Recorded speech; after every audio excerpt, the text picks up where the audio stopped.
Let me ask you a question on this point, Nick. Because these science-based heroes, which Gladiator would be classified as one, it comes out of a science that was quite controversial. It's quite controversial today.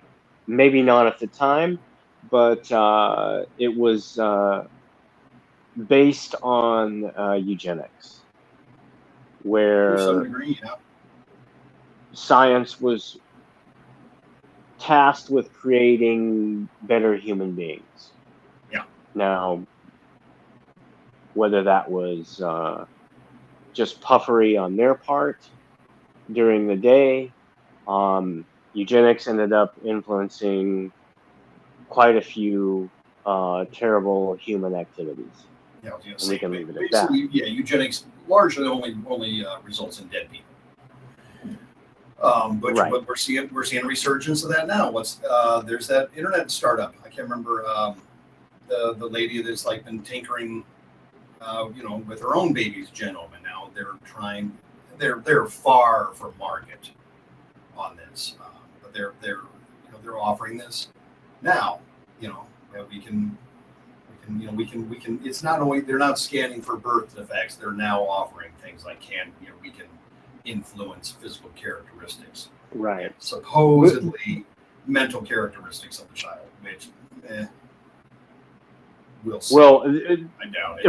Originally, eugenics was designed to weed out the undesirables of humanity. Oh yeah, there were what were called sterilization courts across America, where if you had a history of alcoholism or what they would call at the time feeble-mindedness, you would be sentenced by a court to forcible sterilization.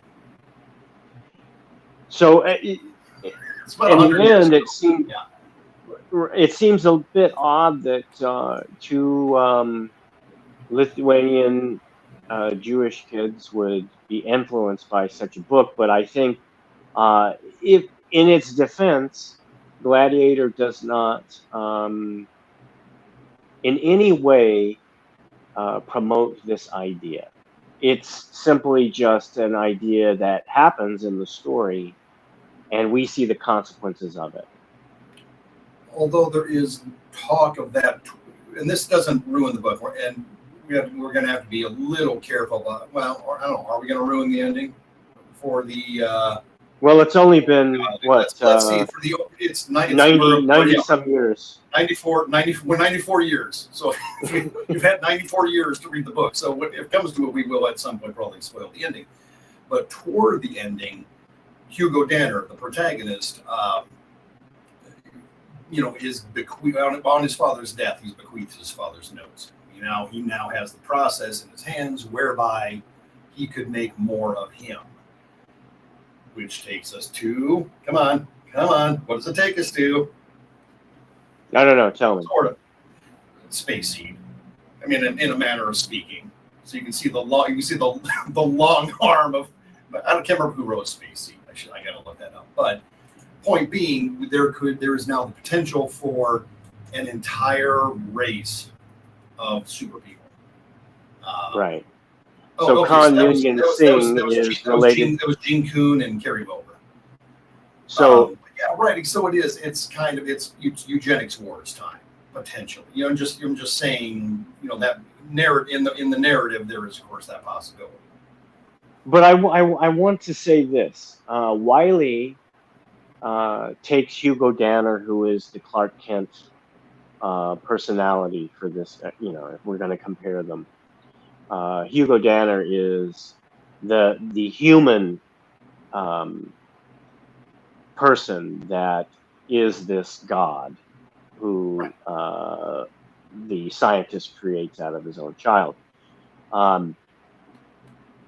The end of the novel is that through the act of nature or God destroys Hugo. Yes. So, in the end, Wylie's point might be that these are affronts to nature, affronts to God. and should be forbidden. I don't know. Well, What do you think? two things. Okay, so we're just going to say at the end of the novel, Hugo's down in Central America, and he's in the middle of this tremendous thunderstorm, and he's on this rock outcropping, and he's, after all the things that have happened in his life, he's yelling at God. He's challenging God. So, I mean, is this itself like a Frankensteinian hubris that gets him killed, or was Wylie stuck for an ending? You know, and it was like, okay, it is. It's like Michael O'Donoghue's bit about, you know, ending every story with, and suddenly everyone was run over by a truck. Because he's just up there, and then whammo, lightning bolt. He's dead. All of the research is burned up, and the old professor, you know, who's going to help him out with creating the race of super people, is just, you know, well, you know, I guess that sort of thing happens. The end.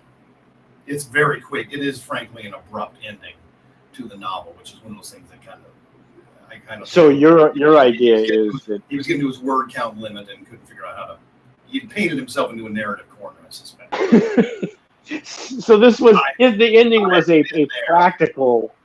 It was a practical writer lightning. So you know. Well, except it still wasn't involved in the pulps. It wasn't. It was published by Knopf. Was Knopf a pulp? Oh yeah. But it was a science fiction novel of 1930. So if not literally pulp, I mean pulp adjacent. Like, subscribe, repost, share everywhere. To see what else we're up to, visit xynobooks.com, xenobooks.com.